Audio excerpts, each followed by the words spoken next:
अयोध्या नगरी सूर्यकुंड प्रांगण में आपका स्वागत करती हूँ। आप सब उपस्थित लोगों को मैं सूर्यकुंड की महिमा सुनाती हूँ।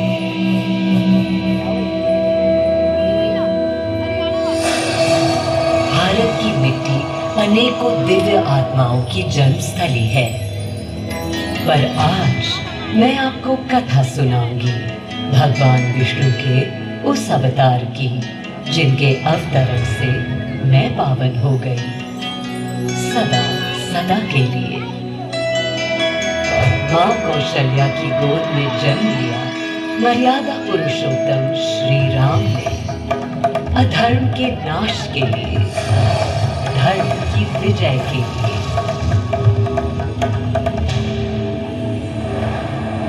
किंतु उन्हें अयोध्या त्याग 14 वर्ष के वनवास पर जाना पड़ा। पुनः वो घड़ी आई जब सीता माता के साथ उनका पुनः आगमन अयोध्या में हुआ। हर्ष था चहुओर और उल्लास था हर दिशा में। वो घड़ी बस आने को थी जिसकी प्रतीक्षा में मैं विद्वत थी, जाने कब से। प्रभु राम का राज्याभिषेक बस होने को था, हर कहीं उत्सव था, पर इस उल्लास पर दुविधा की कालिमा छा रही थी। श्री राम प्रसन्न नहीं थे। राज्याभिषेक का कोई उत्साह उनके चेहरे पर नहीं था। उन्हें राज्य का लोभ नहीं था, सिर्फ अपनी प्रजा की चिंता थी। सबके मन में एक ही प्रश्न था, कौन हल कर सकेगा श्री राम की इस दुविधा को, मिटा सकेगा इस अंधकार को? किसके तेज से छट जाएगी ये क्रांति? अरे वही जिसके वंशज हैं श्री राम, जो स्वयं सशरीर धरती पर पधारेंगे श्री राम को राम राज्य समझाने।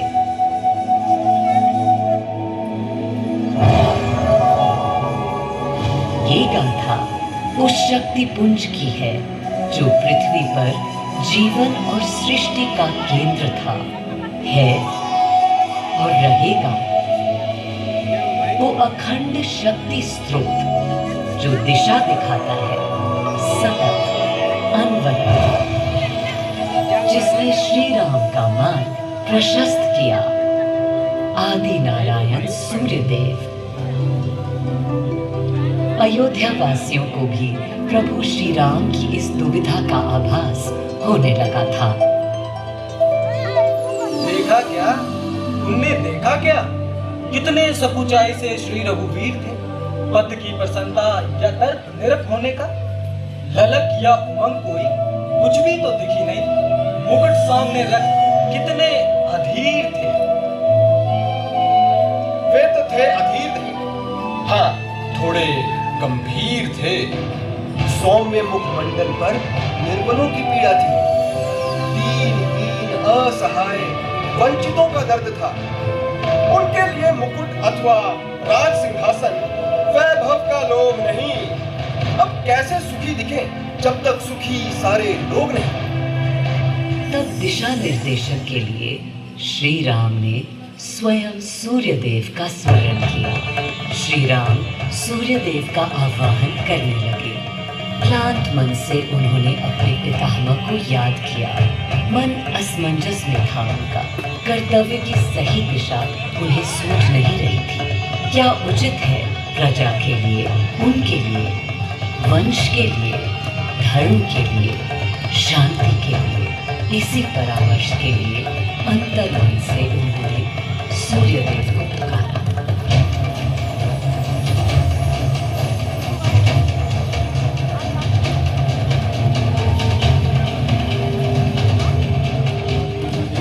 मैं अयोध्या पवित्र से पवित्रतम हो गई हूँ। आज स्वयं श्री राम ध्यानरत हैं, मर्यादा पुरुषोत्तम आवाहन कर रहे हैं, उन सकारात्मक शक्तियों का संचार कर रहे हैं जो उन्हें, मुझे और मेरे यानी अयोध्या के हर निवासी को अनंत काल तक सही दिशा दिखाएंगी। संभव है स्वयं सूर्यदेव सशरीर पधारे अयोध्या की धरा पर।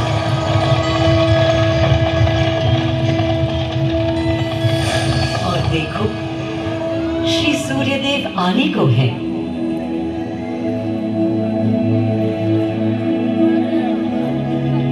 उनकी पहली किरण के स्पर्श से कलियां एक एक कर खिलने लगी। जीवन की कांति हर ओर धीरे धीरे फैलने लगी।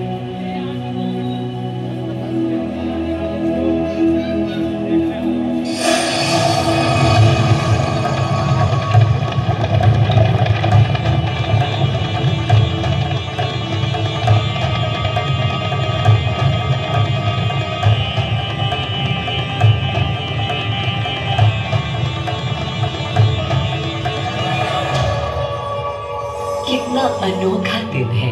स्वयं सशरीर अपने अलौकिक स्वरूप में पधारे हैं श्री सूर्यदेव नारायण, और उनके अधीर मन के संशय मिटाने को। अधीर है या गंभीर है, मैं जानता हूं क्या उनकी पीर है।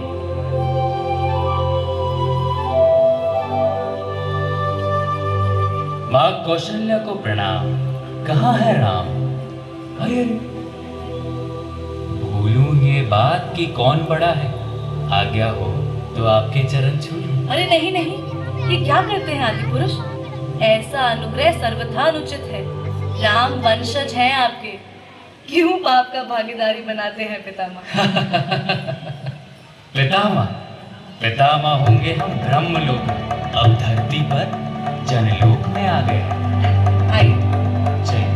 सूर्यदेव के आगमन पर माँ कौशल्या उन्हें मिली और विनती की कि हे देव, मेरे पुत्र की दुविधा दूर करें, उन्हें राह दिखाएं, ताकि अयोध्या का, पूरे भारत का भविष्य निर्धारित हो सके। आपकी जब पहली किरणें आती हैं तब उच्चारण होता है, चिड़ियां गाती हैं, लेकिन इन दिनों कितनी उदास है। कारण है उनके राम की एकाग्र साधना और सुदीर्घ उपवास। सिंहासन की ओर चरण धरना नहीं चाहते, धारण नहीं करना चाहते हैं मुकुट। कोई बात, राज्य अभिषेक के बाद राज्य जो भी चला, राम राज उसका ही तो कहलाएगा। मैं आ चुका हूं तपस्वी राम। मनस्वी राम, अपने नेत्र खोले।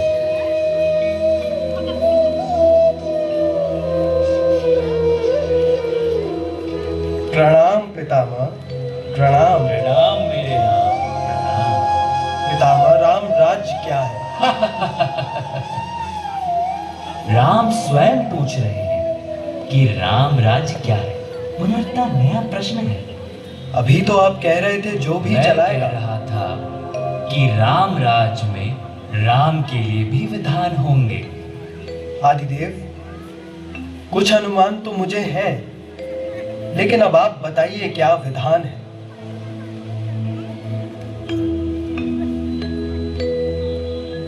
राम राज्य आशय कल्याण है, निर्बलतम मानव का त्राण, भय हो ना भीति, मुख्य राम राजनीति जन जन की प्रीति हो, लोक संरक्षण हो, सत का आभास हो, परमानंद प्राप्ति हेतु मंगल उद्भास हो, प्रेम परम तत्व हो, सब में समत्व हो, दैहिक दैविक या भौतिक संतापों की औषधि अचूक राम बाण है। राम राज्य आशय कल्याण है, निर्बलतम मानव का त्राण है, प्रमोदित अपंतव, आस्था का घनत्व, वैभव विशाल, मेघ करे वर्षा और सदा ही सुकाल,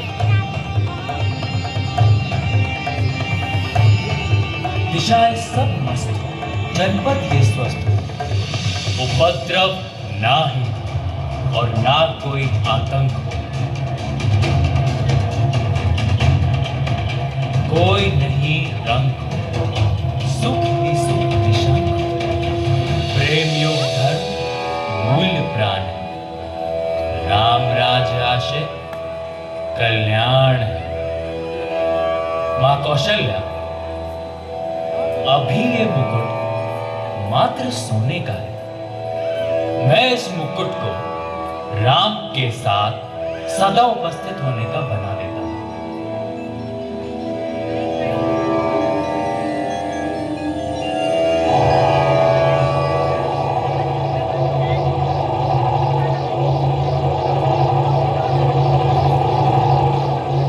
स्वयं सूर्यदेव ने मेरी यानी अयोध्या की धरती पर श्री राम को राम राज्य का वर्णन सुनाया, उसका आधार रखा और उनके मुकुट को अपनी रश्मियों से आशीर्वाद दिया। श्री राम के नेतृत्व में हर ओर खुशहाली, प्रेम, शांति और संयम फैला। हर ओर रोशनी, प्रकाश और जीवन का संगीत गूंजने लगा। राम राज्य का पथ दर्शाकर चल दिए सूर्यदेव पुनः अपने लोक, ताकि अनंत काल तक अयोध्या ही नहीं पूरा विश्व उस शक्ति का संचार अनुभव कर सके। हर दिशा खिल उठी श्री राम के राम राज्य से। सूर्यदेव के स्पर्श से पावन हुई मेरी धरा, पर जहाँ उनका रथ रुका था वहाँ स्वयं यह कुंड बन गया। समय बदला, मेरा और इस कुंड का स्वरूप भी बदलता गया। स्कंद पुराण के अनुसार यह स्थल घोषार्क तीर्थ के नाम से भी जाना जाता है। जब प्रतापी राजा घोष यहाँ आए और उन्होंने ऋषियों को यहाँ स्नान करते देखा तो स्वयं भी किया, जिसके बाद उनका शरीर दिव्य, निरोगी और अलौकिक हो गया। और इसी कुंड के जल से उनकी काया भी कांतिमय हो गई। यहाँ की गई उनकी घोर तपस्या का तेज आज भी अनुभव किया जा सकता है। दिन बीते, साल बीते और फिर अनेकों सदियों के बाद राजा दर्शन सिंह यहाँ आए। यही तपस्या करने के बाद उन्होंने यहाँ सूर्य मंदिर, कुंड और चारों ओर घाट का निर्माण कराया, जिससे यहाँ की प्रजा भी इस अलौकिक कुंड का लाभ उठा सके। सूर्यदेव के महात्म्य से मैं अयोध्या और तेजमय हो गई, और इसका प्रमाण इस सूर्य कुंड और समीप स्थित गरिमामय सूर्य मंदिर से स्थापित हो जाता है।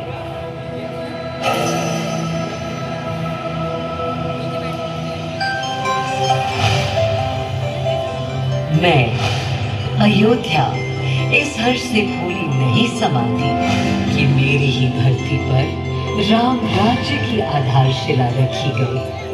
आज भी अयोध्या एकता, आस्था और शांति के लिए उदाहरण बनी हुई है।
चित